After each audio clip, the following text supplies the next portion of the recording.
The first thing you want to do is head over to the gentoo.org website so you can download the installation media.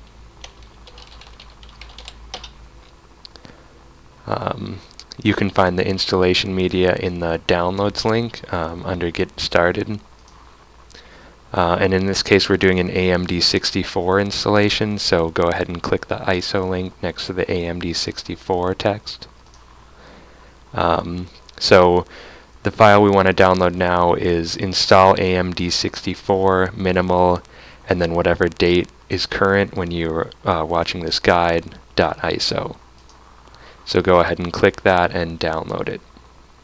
Once the Gentoo install CD is done downloading, use the program unetbootin to create a bootable flash drive from the ISO image. Then reboot your computer and boot into the flash drive. Once you do so, you'll see a bunch of scrolling text. It's just loading kernel drivers right now. Then select your keyboard layout, in this case 12 for Dvorak.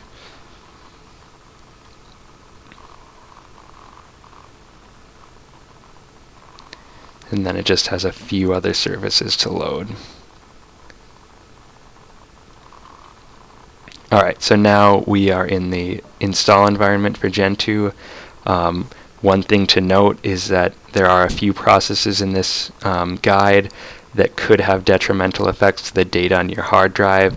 So it's strongly encouraged to understand what each of these processes is doing, in particular partitioning. Because if you don't, then it's very easy to make a mistake and potentially destroy the data on one of your hard drive partitions.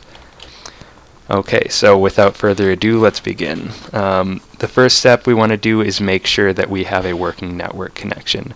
We will need that to download a few packages later. So to do that, ping Google's website. That's the most reliable way to do it, since Google's website will always be up. So ping www.google.com. If you're receiving packets as it's showing right now, then that's good. Then you have a working network connection. So hit Control-C to stop that. If you didn't receive any packets, then you may need to use the net setup script that comes with the Gentoo install environment. So net setup eth0. So then this will just configure a network interface for you. My network is wired, DHCP, and then just check it again. So ping www.google.com. It still works for us, so we're good to go. Alright, so now we will be partitioning the hard disk. This is probably the most complicated step, also the most dangerous step involved in the installation. So if you have multiple devices, run the command fdisk-l to view all of the devices and the partitions on them. In this case, we only have one device. That's the one we'll be installing Gentoo to, so run fdisk on whichever device you need. So in this case, /dev/sda. fdisk is the Linux partitioning tool. You can type the command P to view the partitions. In this case, we'll be removing all of the existing partitions and creating new ones. So we'll go ahead and delete these.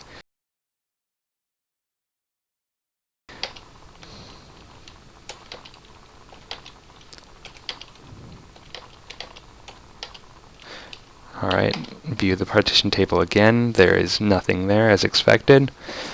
So the first step is to create an extended partition. So type the command N to create a new partition. In this case, E for extended, partition number 1, and then just leave the first and last sector as their default values. This way the extended partition will create itself across the entire hard disk. Now we want to create 3 partitions inside of it. We'll be creating a swap partition, a root partition, and a home partition. We'll create the swap partition first, and this is going to be a logical partition. First sector we can leave default.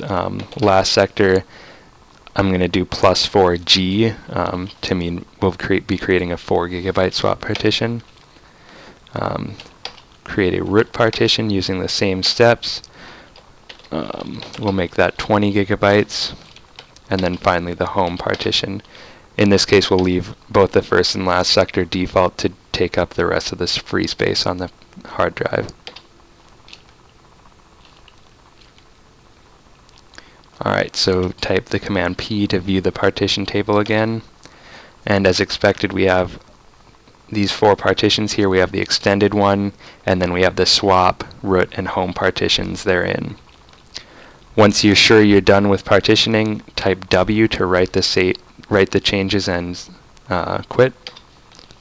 Now we'll want to create file systems on these partitions. To do that, we can use the mkfs command, which stands for make file system, so mkfs.ext4 in this case, and then the device, so dev/sda6. And then we'll do the same thing for 7. And for our swap partition, we use the command mkswap. And that was /dev/sda5. Finally, use the command swap on to enable the swap partition. Before we can actually install Gentoo to these partitions we just created, we'll have to mount them. So go ahead and mount the root partition to /mnt/Gentoo.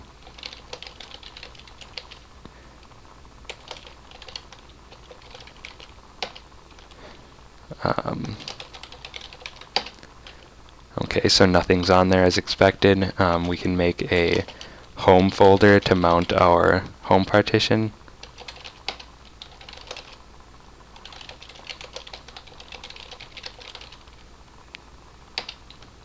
Before we get to the installation, it's good to make sure that the system date is set correctly. So use the command date to see what time it is. In this case it says 2008 UTC, which is correct in this case. If it was not correct, then issue the date command along with a formatted string for the date. So it goes month, day, in this case 17, and then the time, so 2009, and then the year, so 2012. And nothing really changed. Okay, so change directory into your root partition that you just mounted, and then we'll be using links to download the stage 3 tarball.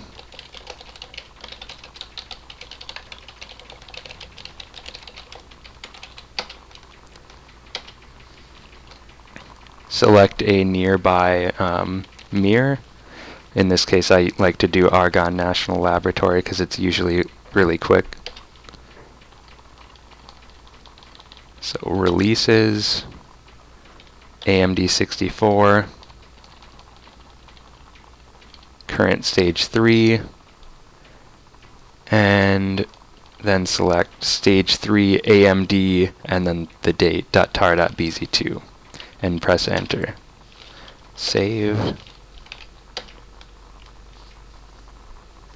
Once it's done downloading, you can go ahead and exit out of links, so press Q and hit enter. And now we'll need to unpack the file we just downloaded, so tar xjpf and then the file name.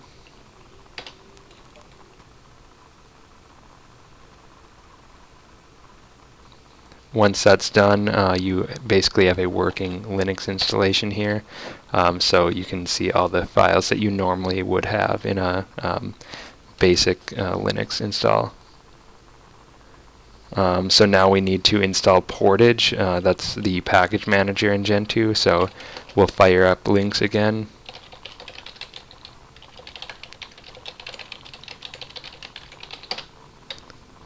And we'll do Argonne National Labs again. In this case we will go to snapshots, and you have a lot of various Portage snapshots. I'm going to go down and select portage-latest.tar.bz2. Press enter to download it. Now we need to unpack the file we just downloaded, so tar-xvjf, and then the file we just downloaded. We'll want to copy it to the user directory. This may take a while. Once the portage snapshot is done unpacking, the next step is to set the GCC compiler flags.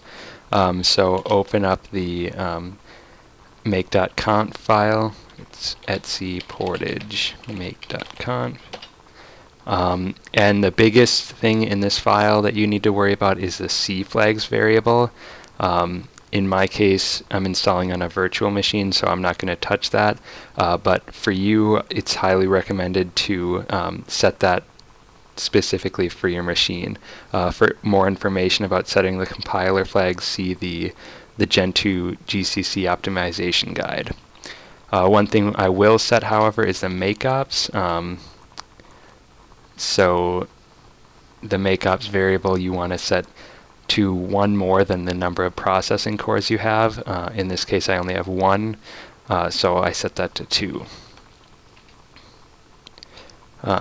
So save and close this file now. It's almost time to chroot into the new environment. First, we want to copy the DNS info over. So cp-l, the -l option makes sure to copy it if there's a symlink.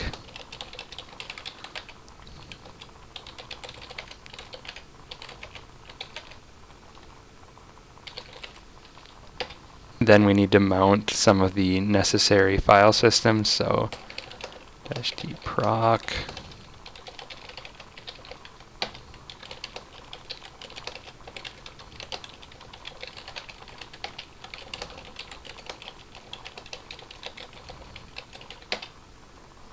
And finally, we can chroot into the new environment. So chroot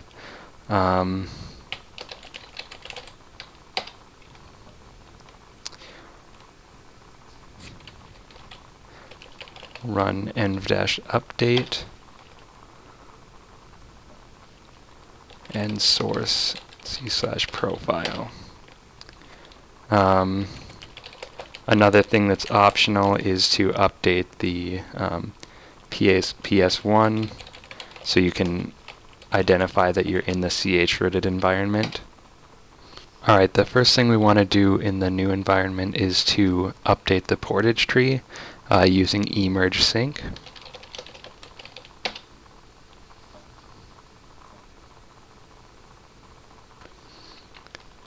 Then you'll want to set the select the profile.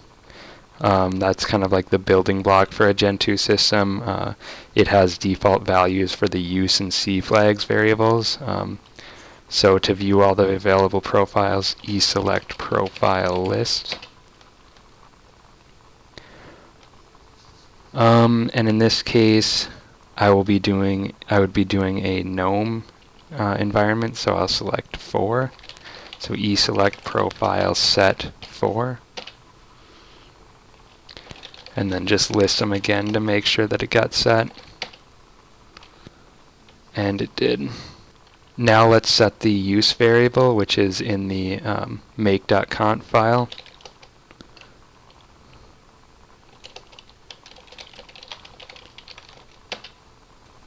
Apparently it doesn't come with Vim by default, so I'll use nano.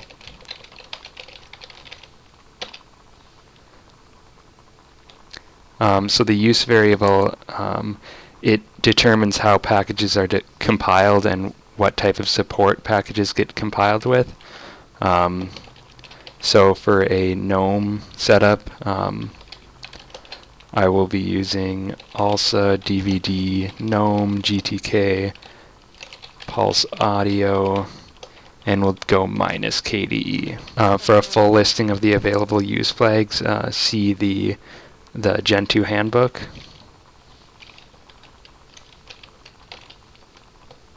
So save and close the file. Now it's time to configure the time zone and download and configure the kernel. If you're following along in the guide, this is step 7. So for the time zone, all of the available time zones is in /user/share/zone info. So you can kind of search through those folders and find the time zone that you need. In this case, we need US/central. So copy that file, the file you need, into /etc/localtime.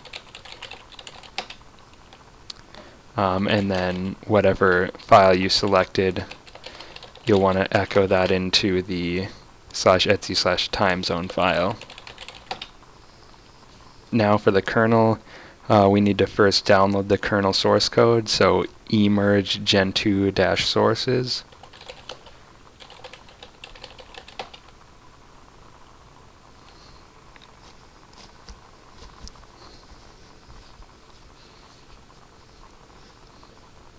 Now that the kernel's done emerging, there are two options that we can go from here.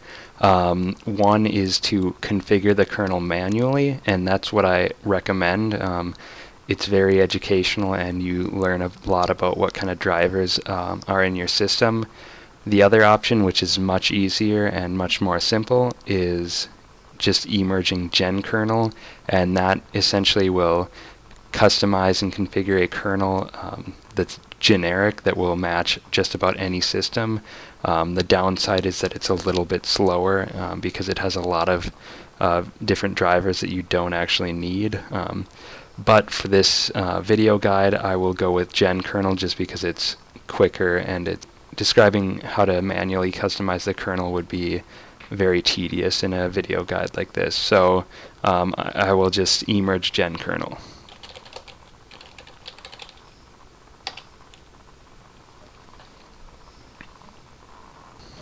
Once gen kernel is done installing, run the command gen kernel all. This will compile the kernel for your system. After gen kernel is done compiling the sources, the generated files will be in /boot. There will be a kernel file and an init.rd. Now we need to configure the kernel modules. For this, we will use a find command.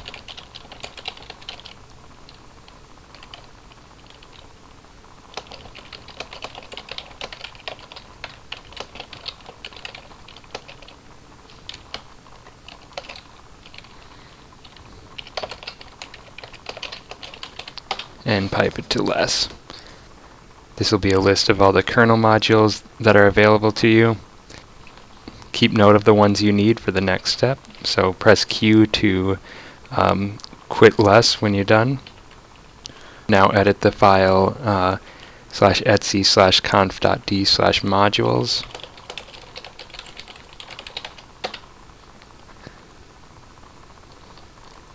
And uncomment the line modules equals and replace OHCI 1394 with whichever modules you need. Save and close the file. Now that the kernel is set up, we need to configure some of the other attributes of the system. First, we'll set up the file systems. Open /etc/fstab or fstab for editing.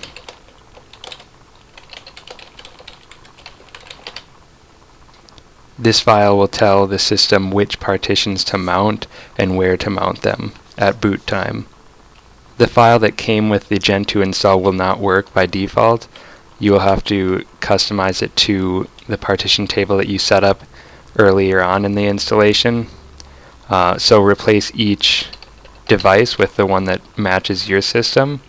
So our boot partition, we don't actually have a separate boot partition, so we can remove that line. Root was dev/sda6.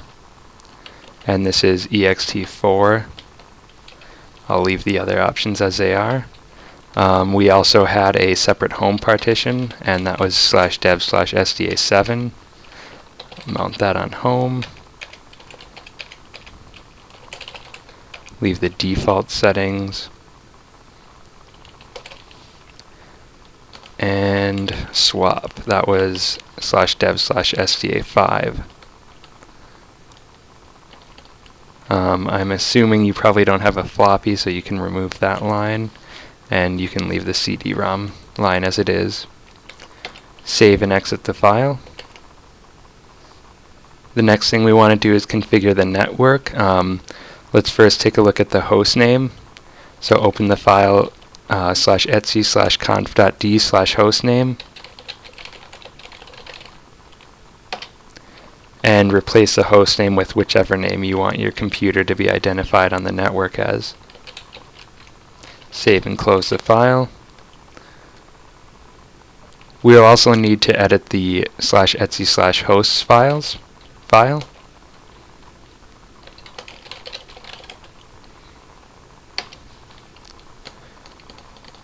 On the line that lists your loopback IP 127.0.0.1, put the host name that you just set before localhost. Save and close the file. And finally, edit the etc/conf.d/net file. And put the line config _eth0 equals DHCP. Save and close the file. In order to have Gentoo activate the network interface at boot, we will need to create an init script for it and add it to the default run level. So change directory to /etc/init.d and then make a symlink of net.lo for net.eth0.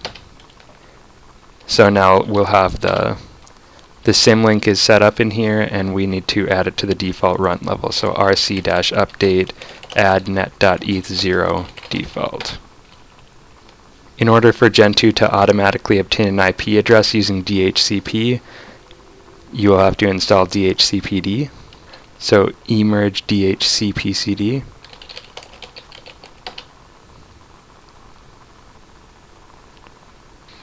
The next step is to set the root password. So issue the command password and set the password to whatever you like.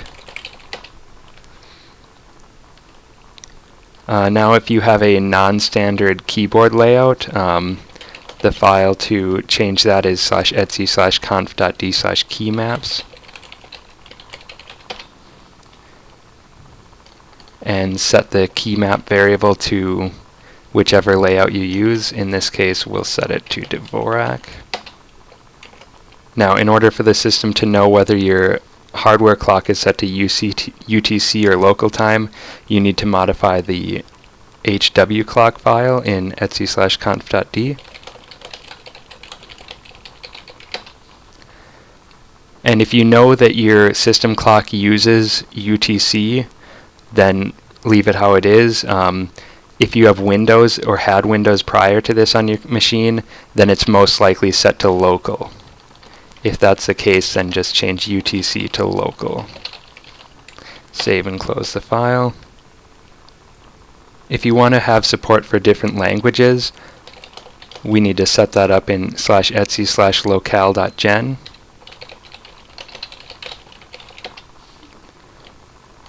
And uncomment the languages that you'll be using.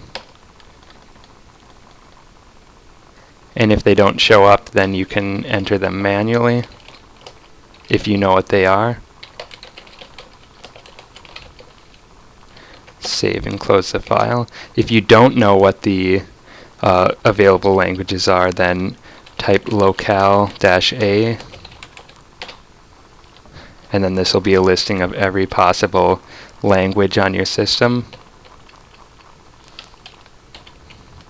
If you want to set the default language for the entire system, you can do that in the etc/env.d/02 locale file. Set the lang variable to whichever language you want.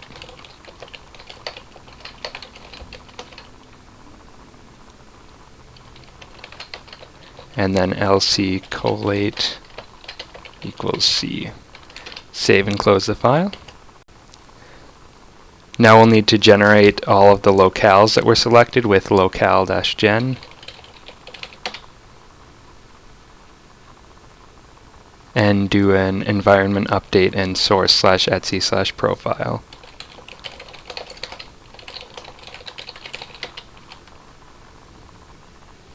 We lost the chroot indicator, so we can set that again.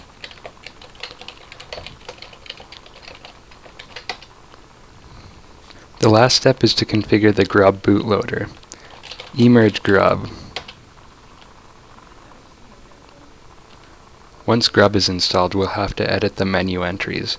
Open the file /boot/grub/grub.conf.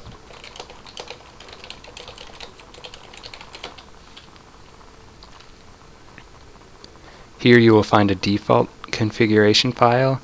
We'll have to configure it for our own needs now. When GenKernel compiled the kernel, it created two files in the /boot directory. Let's see what those were.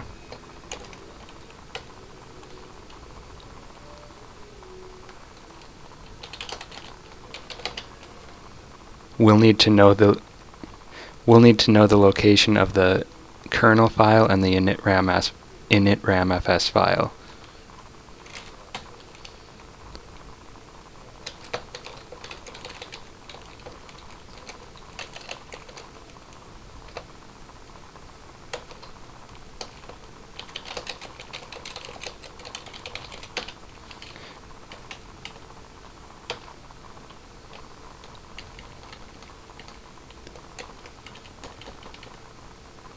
Configure your file to look like the following. I made two entries, one for the default kernel and one for a rescue mode. It's important to note that grub identifies partitions differently than fdisk did.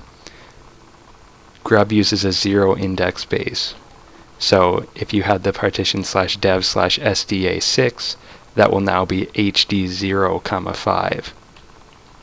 Once you're done configuring your file, save and exit. Now we'll need to install grub to the MBR.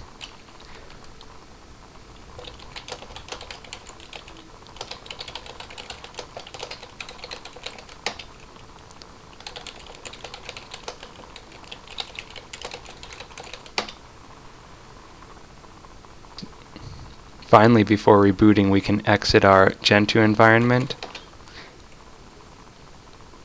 and then unmount the partitions that we previously mounted.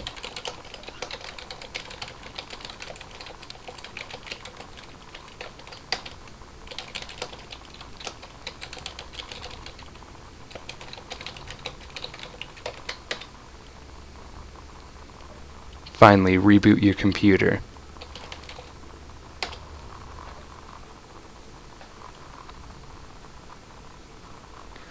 As your computer is booting, make sure not to boot into the USB flash drive this time. Instead, boot into your default partition. You should be presented with the grub bootloader menu. Select the top option and press Enter.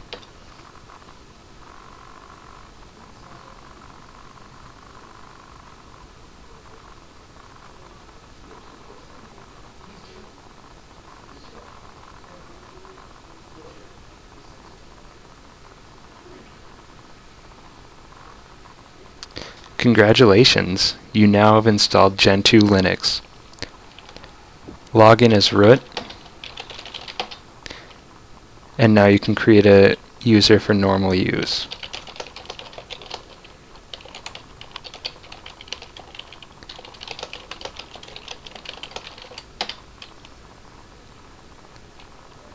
Change the password for that user. And then we can clean up the packed files that we downloaded earlier.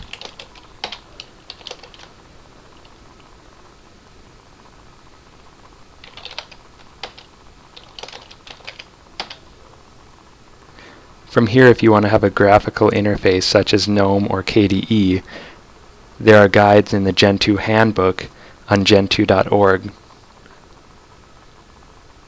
That will not be covered in this guide. Thanks for watching.